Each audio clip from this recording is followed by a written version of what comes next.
Hi everyone, I want to share a story with you. This book was one of my children's favourite books and I hope that you like it as much as they did. It's called The Story of the Little Mole Who Knew It Was None of His Business.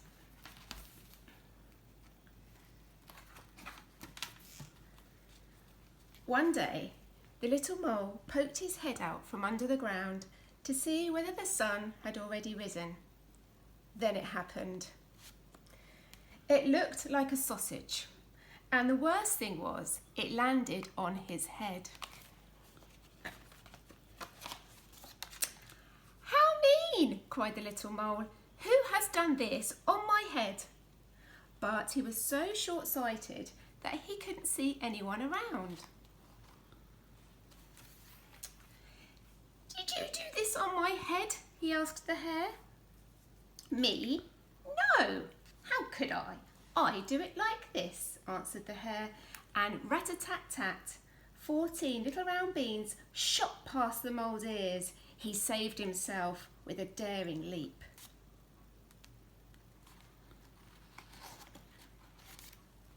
"Did you do this on my head?" he asked the horse, who was gazing in the pasture. "Me? No! How could I? I do it like this." And flump plump, 5 big fat horsey apples plopped down within a hair's breadth of the mole. He was very impressed. "Did you do this on my head?" he asked the pig. "Me? No, how could I? I do it like this," replied the pig. And plop splat, a soft little brown pile fell onto the grass. The mole held his nose.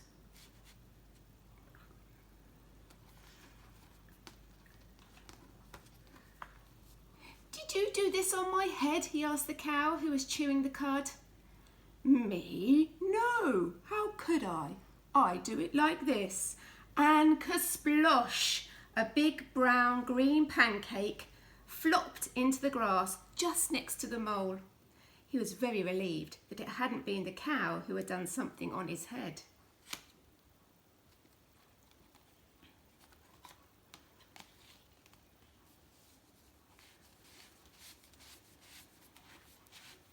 "Did you do this on my head?" he asked the goat, who had been dreaming a little.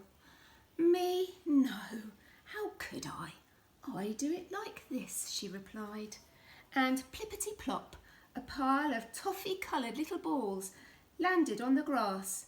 The little mole found them almost appealing.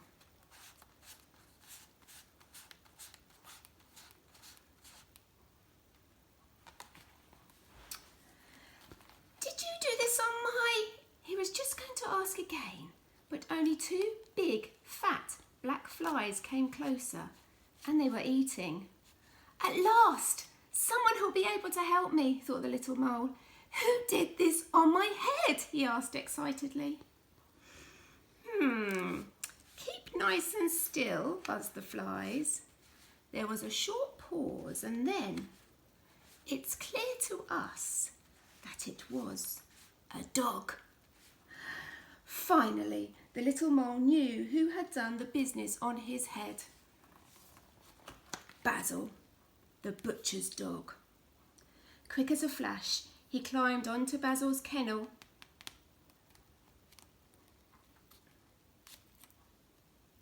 And pling! A tiny little black sausage landed right on top of the dog's head.